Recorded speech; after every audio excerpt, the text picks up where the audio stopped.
कहते हैं कुंडलिनी, कोई ऊर्जा है, कोई कहता है कोई प्राण है, कोई कहते हैं ईश्वरी शक्ति है। शिव महापुराण में भी आप वायव्य संहिता में पढ़ेंगे तो भगवान श्री कृष्ण को इसके विषय में उपदेश दिया गया, शक्ति के विषय में बताया गया है। तो यहाँ पर एक थोड़ा-सा जिज्ञासा, शंका उत्पन्न होती है कि वास्तविकता है क्या? क्या केवल ये एक ऐसी जड़ ऊर्जा है, जैसे विद्युत शक्ति इस प्रकार की कोई शक्ति है, जड़ है वो, कि जिसको हम चाहे वैसा चाहे योग से, प्राणायाम से, जैसा भी चाहे वैसे ऊपर उठा लेंगे, जिधर चाहे उधर ले जाएँगे। क्या वो ऐसी शक्ति है? उसको नियंत्रित किया जा सकता है? तो मेरे अनुभव में ये आया है कि ऐसा नहीं है। वो जड़ नहीं है, वो चेतन है। वो ज्ञानवान भी है, क्रियावान भी, क्रियावती भी है, ज्ञानवती भी है, और वो वेदन करने वाली वेदवती भी है। और वो इच्छा भी करती है। इच्छा शक्ति, क्रिया शक्ति और ज्ञान शक्ति, ये तीनों तत्व है। ज्ञान शक्ति सरस्वती, क्रिया शक्ति महाकाली, इच्छा शक्ति महालक्ष्मी। ये तीनों जो स्वरूप है, ये है ज्ञान शक्ति, इच्छा शक्ति और क्रिया शक्ति। क्योंकि क्रिया करने के लिए भी शक्ति चाहिए, ज्ञान भी चाहिए, और मन में जो इच्छाएं उठती है वो सब कहाँ से है? तो समझ में आता है कि भीतर की शक्ति है। तो ये जो ज्ञान है बड़ा गूढ़ है, बड़ा रहस्यमय है, कि उस शब्दों से चीज़ें समझ में नहीं आती।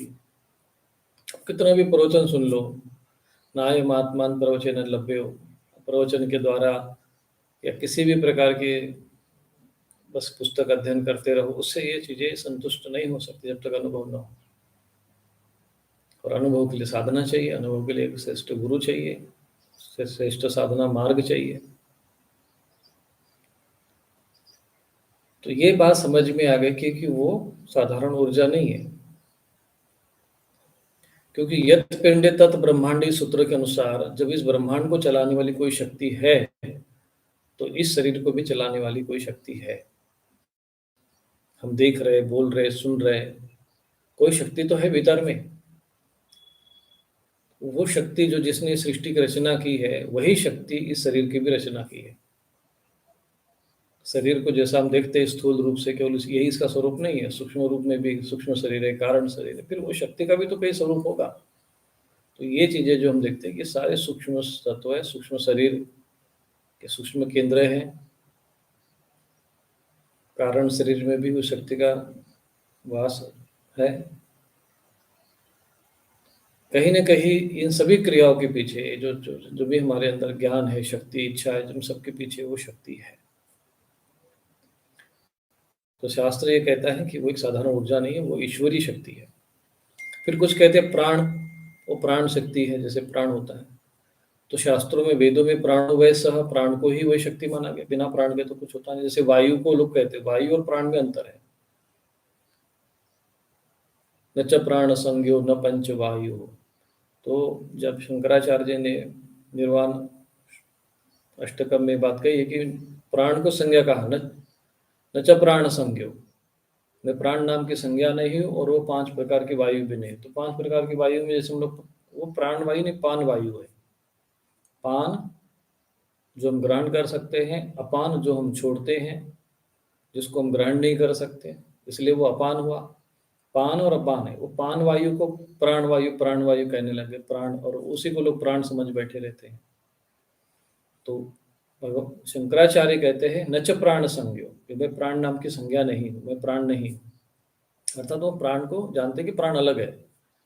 न मैं पंच वायु, न मैं 5 प्रकार की वायु, पान, अपान, व्यान, उदान और समान, ये 5 प्रकार की जो वायु है, वो भी मैं नहीं। तो वायु अलग हुआ, पंचवायु, वो 5 वायु अलग है और प्राण अलग है। इसमें जो प्राण वायु कहते हैं, वो मूर्खतावश कहते हैं, अज्ञानता के वश कहते हैं। और कहीं कहीं तो पुस्तकों में भी पान वायु को प्राण वायु के रूप में लिख दिया गया, जबकि वो पान वायु, यानी जिस वायु को हम ग्रहण कर सकते, पान कर सकते हैं, वो पान वायु। जिस वायु को हम पान नहीं कर सकते, शरीर से बाहर से शरीर बाहर निकलते, वो अपान वायु, जैसे कि अशुद्ध हवा होती है, वो हम ग्रहण नहीं कर सकते, वो अपान वायु हो गई। इस शरीर में सभी प्रकार के जो तत्वों को समान रूप में ले जाती है, वो वायु समान वायु है। उदान व्यान तो वायु अलग हो गई, प्राण अलग हो गया। तो प्राण शक्ति को भी हम कह सकते हैं कि हाँ, वो शक्ति है, क्योंकि मूलाधार है, शरीर का मूल आधार वही है, मूलाधार में भी स्थित है। तो हम उस प्राण शक्ति को भी ईश्वरीय शक्ति कह सकते हैं, प्राण को भी उस परम तत्व को माना गया है, कह सकते हैं।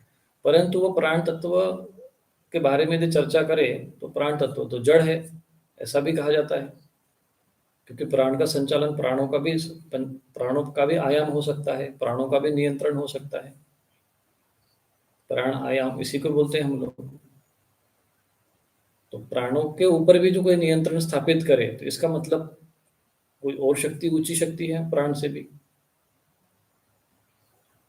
तो जो वही ऊंची शक्ति जो प्राण से भी ऊंची शक्ति है, जो प्राण को भी अपने अधीन रखती है, उस शक्ति को महत्त्व कहते हैं, उसी को प्रकृति कहते हैं, उसी को शक्ति कहते हैं, उसी को कुंडलिनी शक्ति कहते हैं, उसी को पारमेश्वरी शक्ति कहा गया है, अनुग्राहिका पारमेश्वरी शक्ति।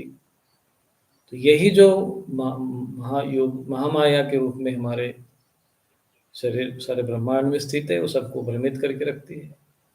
और वही जब गुरु कृपा के द्वारा, ईश्वर कृपा के द्वारा जब कल्याणकारी हो जाती है, तो वही महाविद्या कहलाती है, महायोग माया कहलाती है।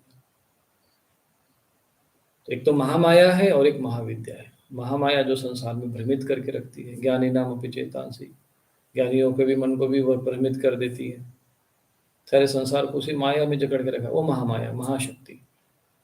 तो वही महाशक्ति जब हमारे लिए जब अनुग्रह के माध्यम से गुरु कृपा के द्वारा हम पर अनुग्रह होता है, ईश्वर का जो हमें अनुग्रह हमें प्राप्त होता है, कृपा प्राप्त होती है, तो वही महामाया हमारे लिए महायोग माया बन जाती है, महाविद्या बन जाती है। तो वो जो शक्ति है, जो महामाया है, वो हमारे लिए हमारे पर कृपावान हो, हम पर हमारा कल्याण करे, इसीलिए हम उस भगवती की महाविद्या के रूप में आराधना करते हैं कि माँ मेरा कल्याण कर। जब वो कल्याण स्वरूपा बनती है, तब वो महाविद्या बनती है, महामाया बनती है, तो वो महायोग माया बनती है। देवी हेषा गुणमयी मम माया दुरत्तया मामेव ये प्रपद्यन्ते माया में तम तरन्ति थे। ये 3 गुण वाली जो मेरी माया है, इसको पार करना बड़ा कठिन है, परंतु जो मेरी शरण में आता है वो इस माया को पार कर ले जाता है। जब हम ईश्वर की शरण में जाते हैं, जब हम और ईश्वर कृपा से जब हमें महापुरुषों का आश्रय मिलता है, सानिध्य मिलता है, तब यही शक्ति जो है हमारे लिए कृपावान हो जाती है और उस माया से पार हो जाती है। और माया को पार करने वाली जो शक्ति है, जो बंधन में लगाने वाली शक्ति, वही माया है, परंतु उसी बंधन से मुक्त करके हमें ईश्वर तक पहुंचाती है, वो महाविद्या है, वही कुंडलिनी शक्ति है, और वही ईश्वरी शक्ति, वही परमेश्वरी शक्ति है। अब जो जहाँ तक अपना अनुभव है कि कुंडलिनी जागरण किया नहीं जा सकता, कोई प्रयत्न करके वो प्राण का जागरण होता है, प्राणोत्थान होता है, जैसे प्राणायाम आदि के द्वारा प्राणायाम करके प्राण पर आयाम कर सकते हैं।